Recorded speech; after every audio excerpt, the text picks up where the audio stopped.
बघताय की अगदी गल्लीपासून तर दिल्लीपर्यंत भारतीय जनता पार्टीच्या नेतृत्वावर या ठिकाणी मोठा विश्वास ग्रामीण भाग असेल, शहर असेल, जनतेचा या ठिकाणी आहेत.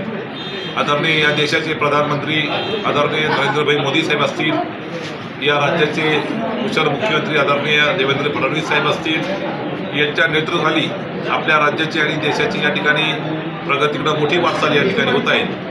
आणि ही वाटचाल होत असताना ग्रामीण भागातील सर्व जनतेने या ठिकाणी भारतीय जनता पार्टीच्या सर्व जिल्हा परिषद सदस्यांना मोठ्या बहुमताने या ठिकाणी निवडून दिलेले आहेत. आणि म्हणून आज या ठिकाणी भारतीय जनता पार्टी, त्याचप्रमाणे राष्ट्रवादी काँग्रेस, अजितदादा पवार गट असं आमचं अलायन्स झालं. काही अपक्ष सदस्यांनी आम्हाला या ठिकाणी पाठिंबा दिला आणि जी काही जादुई फिगर, जो काही मॅजिक आकडा या ठिकाणी बहुमताला पाहिजे आहे, तो आकडा आमच्याकडे अध्यक्ष उपाध्यक्षाच्या निवडणुकीमध्ये पण होता. आज चारही सभापतीच्या निवडणुकीसाठी पण तो आकडा आमच्यासोबत होता. आणि म्हणून या ठिकाणी अध्यक्ष, उपाध्यक्ष आणि जिल्हा परिषद एकूण 4 सभापती हे या छत्रपती संभाजीनगर जिल्हा परिषदच्या इतिहासामध्ये पहिल्यांदा या ठिकाणी बिनविरोध निवडून गेले. किती वर्षासाठी त्यांना सभापती म्हणले? अध्यक्ष, उपाध्यक्ष आणि सभापतीचा टर्म या ठिकाणी शासनाने ठरवून दिले आहेत. 2.5 वर्षाचा या ठिकाणी कार्यकाळ आमचा असतो. साहेब, अवकाळी पावसाने जिल्ह्यामध्ये धुमाकूळ घातला, बरंच नुकसान झालं. तुम्ही शासन स्तरावर काय प्रयत्न करणार? या ठिकाणी जिल्हा परिषदेचे अध्यक्ष, उपाध्यक्ष निवडीनंतर आज 4 विषय समितीचे सभापतीची पण निवड झालेली आहे. उद्यापासून सर्व पदाधिकारी या ठिकाणी आपापल्या कामाला या ठिकाणी लागणार आहेत. ग्रामीण भागामध्ये अवकाळी पावसामुळं मागील आठवड्यामध्ये या ठिकाणी मोठं नुकसान झालं. कालच्या पावसामुळं देखील या ठिकाणी गारपिटीने मोठं शेतकऱ्यांचं नुकसान झालेलं आहे. त्याचा सर्व सविस्तर अहवाल आमच्या जिल्हा परिषदेच्या कृषी विभागामार्फत या ठिकाणी घेतला जाईल. स्टेट गव्हर्नमेंटच्या कृषी विभागामार्फत या ठिकाणी घेतला आहे. आणि संपूर्ण अहवाल या ठिकाणी तहसीलदारमार्फत या ठिकाणी माननीय जिल्हाधिकारी, विभागीय आयुक्तामार्फत या ठिकाणी राज्य शासनाला सादर केलं जाईल. त्यामध्ये जे काही शेतकऱ्यांचं ग्रामीण भागामध्ये मोठ्या प्रमाणात पिकाचं नुकसान झालं आहे, एक जबाबदार लोकप्रतिनिधी या नात्याने आमचा देखील पाठपुरावा या ठिकाणी राहील का सर्वसामान्य बाधित शेतकऱ्याला या ठिकाणी त्याचा मोबदला मिळाला पाहिजे.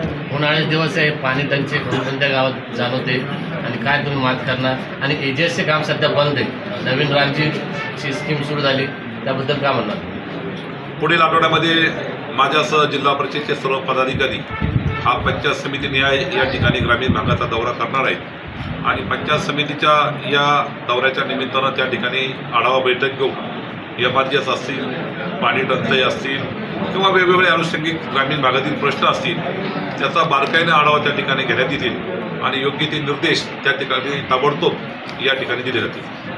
जिल्हा परिषदेला अधिकारी आणि कर्मचारी व्यवस्थित उपस्थित राहत नाही, त्याबद्दल काय नियमावली करणार? जिल्हा परिषदला अधिकारी किंवा त्यांचे इतर अधीनस्थ अधिकारी या ठिकाणी जर उपस्थित राहत नसतील तर याबद्दल खरं म्हणजे 4 वर्षाचा प्रशासकाचा मोठा काळ या ठिकाणी गेलेला आहे.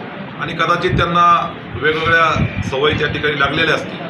परंतु आता लोकनियुक्त बॉडी या ठिकाणी अधिकृतरित्या निवडून आलेली आहे. आणि म्हणून अधिकारी, पदाधिकारी खरं म्हणजे 2 रथाचे चाक आहेत. दोन्ही सोबत आम्ही या ठिकाणी गतिमान पद्धतीने कामकाज करणार आहेत.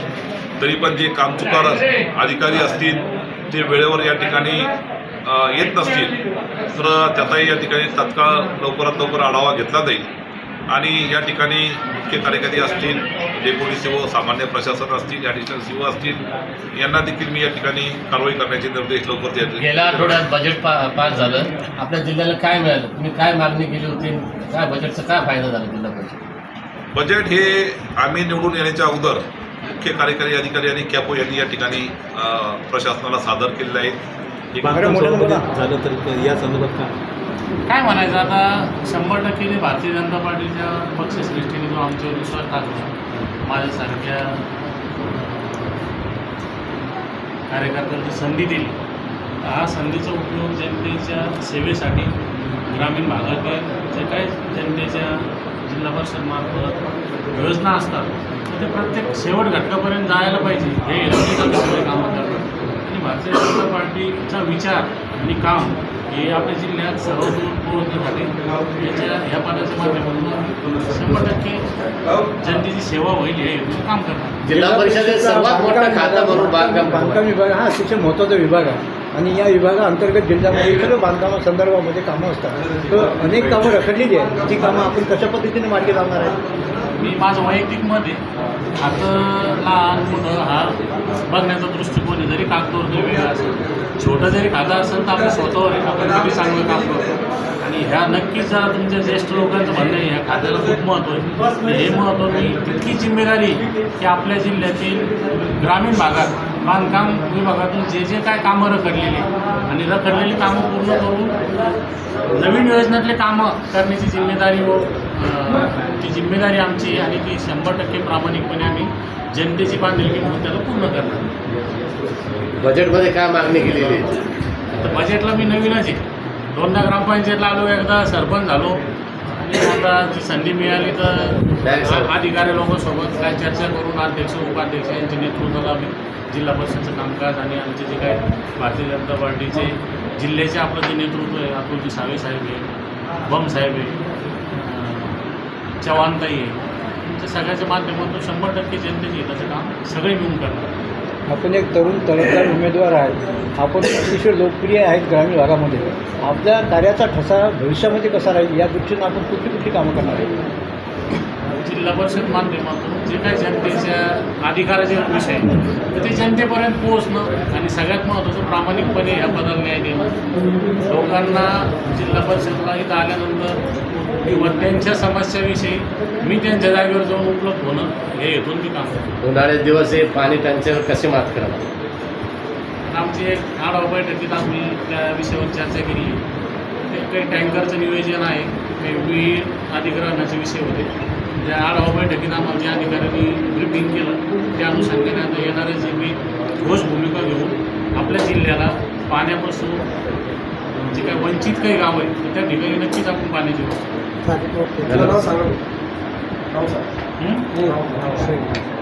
जिल्हा परिषद समाज कल्याण विभागाचा सभापती म्हणून मला आज निवडून देण्यात आलेलं आहे.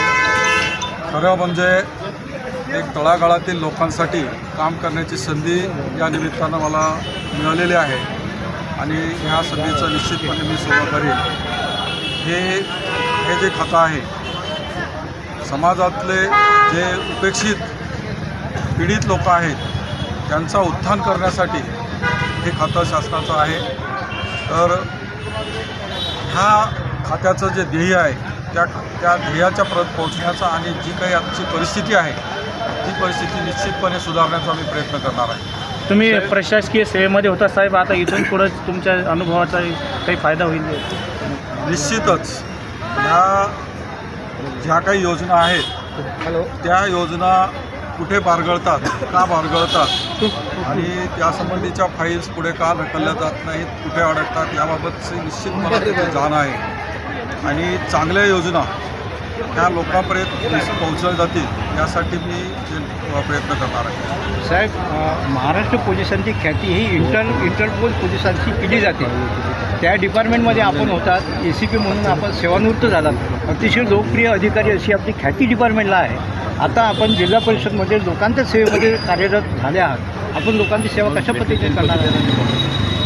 पोलीस खात्याची जी मुख्य सेवा आहे ती सेवा सुरक्षा देण्याची आहे, परंतु आता ही सेवा जी आहे लोकांना लाभ पोहोचवण्याची आहे. समाजामध्ये जे दुर्लक्षित लोक आहेत, पीडित लोक आहेत, जे ज्यांना आतापर्यंत समाजामध्ये बरोबरीचं स्थान मिळालं नाही, अशा लोकांसाठी शासनाने योजना तयार केलेल्या आहेत आणि त्या योजना त्यांच्यापर्यंत पोहोचवण्याचं काम समाज कल्याण खात्याचं आणि सामाजिक न्याय विभागाच्या वतीनं होतं.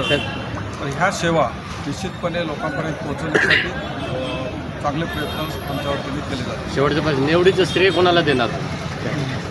हे जे आहे निवडीचं श्रेय जे शाहू फुले आंबेडकर महामानव आहेत आणि भारताचं संविधान आहे आणि संविधानकर्ते डॉक्टर बाबासाहेब आंबेडकर यांना ह्या निवडीचं श्रेय जातं. त्यानंतरचं श्रेय माझा राष्ट्रवादी काँग्रेस पक्ष जो सर्वांना घेऊन चालणारा आहे, सर्व समावेशक असलेला हा पक्ष. तर ह्या पक्षानं मला ही संधी दिली तर त्यांना या पक्षाचे जिल्हा प्रमुख सतीश भाऊ या पक्षाच्या आता आमच्या नवीन झालेल्या सुनेत्राताई या सर्वांना हे श्रेय जातं. त्याशिवाय सर्वात महत्त्वाचा जो घटक आहे आमचा वाळूज परिसरातील मतदार, सुज्ञ मतदार, त्यांनी मला मतदान करून ही सेवा करण्याची संधी उपलब्ध करून दिलेली आहे. त्यांनासुद्धा ह्या विजयाचं श्रेय जातं. धन्यवाद. Thank you sir.